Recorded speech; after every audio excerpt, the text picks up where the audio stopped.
So, Chronicles of a Bus Driver. It's not policy, but it's common courtesy. So, in a bus, you have this area right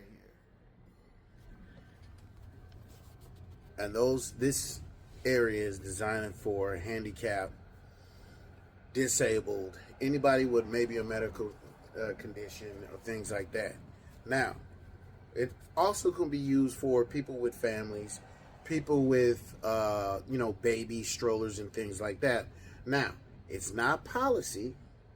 Our old policy was more or less, if someone comes on with a stroller, you break it down and sit down, But, mothers, they have a lot of going on. So they just bring their stroller in and fold it up, and kind of people will just move out of the way.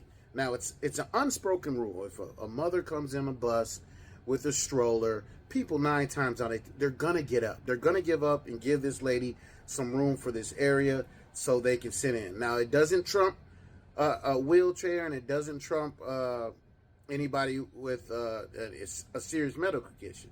And at this point, you really can't ask anybody to move out of these seats if they have a medical, because you don't know what a medical condition is. They might not have a medical issue that you can just detect. But either way, so a lady gets in, and she's a Somali lady. She has a stroller. The driver lets her down. Now, at this time, I'm observing. I'm coming in the bus. I'm not driving the bus. I'm sitting in the back seat, just observing. Bus is completely empty. There's two guys. There's 2 people in that seating area. One on the other side, one on each side. The lady comes in. She strolls her in. We have 2 people. The male, he looks at her, and then there's a female that looks at her. And I'm sitting in the back, and I'm like, why are we looking at that lady? Can one of y'all healthy individuals get up for her so she can move her stroller in? Now, I'm not driving this bus, so I really don't have power or control, but it looks like I have control because I have my work uniform on.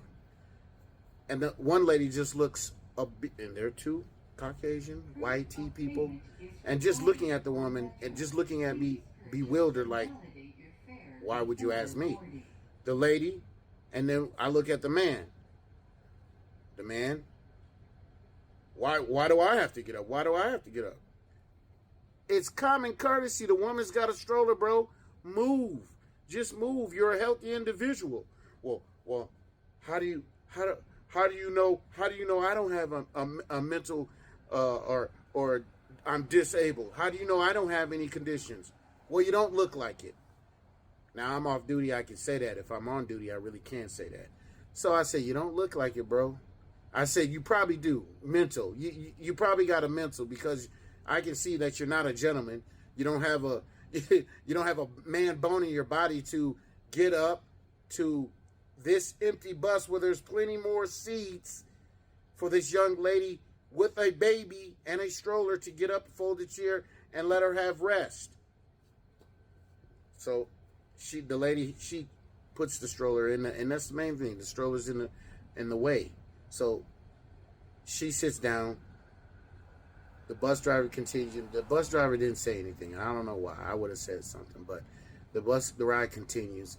And next thing you know, this guy gets on the phone, starts whining and complaining about the lady that comes on the bus with the baby, and he starts just going off.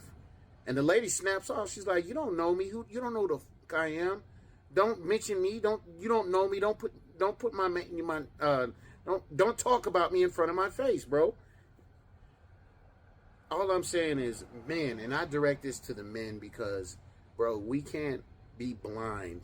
And I said, maybe because this is a white T guy and he feels privileged, or maybe he just doesn't feel like he has to get up.